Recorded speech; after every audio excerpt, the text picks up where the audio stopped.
ایک وقت کی بات ہے، ایک مرغی خانے میں ایک لال رنگ کی مرغی رہتی تھی۔ اس نے اپنا گھر خود بنایا تھا۔ وہ دن رات محنت کر کے اپنے لیے کھانا اکٹھا کرتی۔ وہ مرغی بے حد محنتی تھی۔ اس کے گھر کے قریب ایک تالاب تھا جہاں ایک چالاک نر لومڑی اپنی بیوی کے ساتھ رہتا تھا۔ وہ بے حد چالاک تھا، ہمیشہ اپنی بیوی کو خوش رکھنے کے لیے اچھے کھانے کا شکار کرتا تھا۔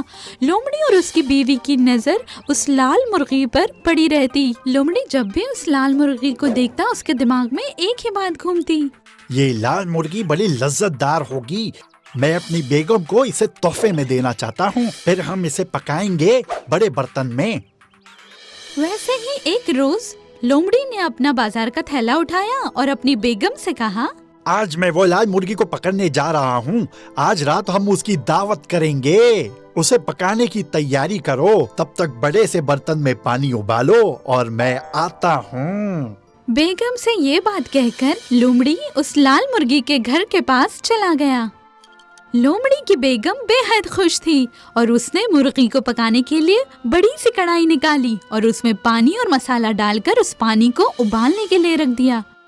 اسی وقت وہ لال مرغی اپنے گھر سے باہر نکلی اور رات کے لیے کھانا جٹانے میں لگ گئی۔ اس نے چالاک لومڑی کو درخت کے پیچھے چھپا ہوا نہ دیکھا۔ لال مرغی کھانا کھوجتے کھوجتے گھر سے دور چلی گئی۔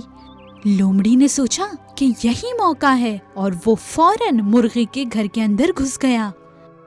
لومڑی نے پوری تیاری کر رکھی تھی کہ وہ لال مرغی کے لوٹنے کے بعد اسے کیسے پکڑے گا۔ کچھ ہی دیر بعد وہ لال مرغی اپنے رات کے کھانے کی تھیلی لے کر واپس آئی۔ اس نے گھر میں گھس کے دروازہ اندر سے بند کر دیا۔ جیسے ہی لومڑی نے دیکھا کہ مرغی کے بھاگنے کے سارے راستے بند ہو گئے ہیں، تب وہ مرغی کو پکڑنے کے لیے اس کے اوپر ٹوٹ پڑا۔ مرغی نے لومڑی کے ساتھ بہت ہمت سے مقابلہ کیا۔ مرغی نے جھٹ سے اپنی تھیلی نیچے چھوڑی اور وہ اڑ کر ایک کاٹ کے اوپر جا کر بیٹھ گئی۔ مرغی نے بیٹھ کر سانس لی اور لومڑی سے کہا، چالاک لومڑی، تم میرے گھر کے اندر کیا کر رہے ہو؟ تم کتنی بھی کوشش کر لو، تم مجھے پکڑ نہیں پاؤ گے۔ تم کتنی دیر تک مجھ سے بچنے کی کوشش کرو گی؟ لومڑی نے دیکھا کہ ابھی مرغی کو پکڑنا شاید ممکن نہیں ہے۔ یہ مرغی بہت ہوشیار ہے اور بہت پھرتیلی بھی ہے، پر لومڑی بھی بہت چالاک ہے۔ لومڑی نے ایک پل کے لیے سوچا اور اس نے جھٹ سے اپنے دماغ میں ایک ترکیب لگائی اور کہا، میں اور میری بیگم تمہیں پکڑ کے نوش فرمانا چاہتے تھے، میں میری بیگم کو دکھی نہیں کر سکتا۔ مرغی جہاں اوپر کھڑی تھی اسی کے سامنے نیچے جا کر وہ لومڑی کھڑا ہو گیا اور وہ گول گول گول وہیں گھومنے لگا۔ وہ اپنی پونچھ کو پکڑنے کی کوشش کر رہا تھا۔ مرغی سب کچھ اوپر سے دیکھ رہی تھی اور وہ سوچنے لگی، ایسے تو لومڑی اور تھک جائے گا۔ لومڑی اور تیز اپنی دم کو پکڑنے کے لیے گول گول گھومنے لگا۔ مرغی دھیان سے اس لومڑی کی حرکتیں دیکھ رہی تھی، لیکن وہ سمجھ نہیں پا رہی تھی کہ لومڑی آخر کر کیا رہا ہے۔ لومڑی کو گول گول گھومتے دیکھ کر مرغی کا سر گھومنے لگا اور وہ خود کو سنبھال نہ پائی۔ اس کا توازن بگڑ گیا اور وہ نیچے لومڑی کی تھیلی میں جا گری۔ لومڑی نے تھیلے کو اپنے کاندھے پہ اٹھایا اور وہ تالاب کی طرف روانہ ہوا۔ لومڑی بہت خوش ہو گیا۔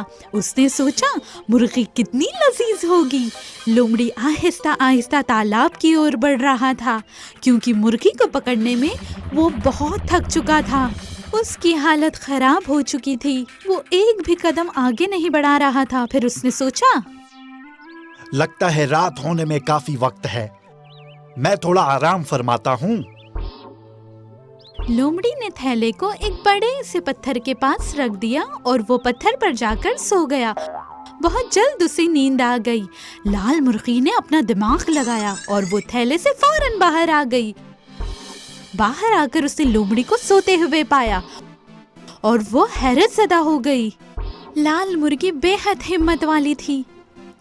اس نے ہمت جٹا کر بڑے بڑے پتھر اس تھیلے سے باندھ دیے اور فوراً سے بیشتر وہ اپنے گھر چلی گئی۔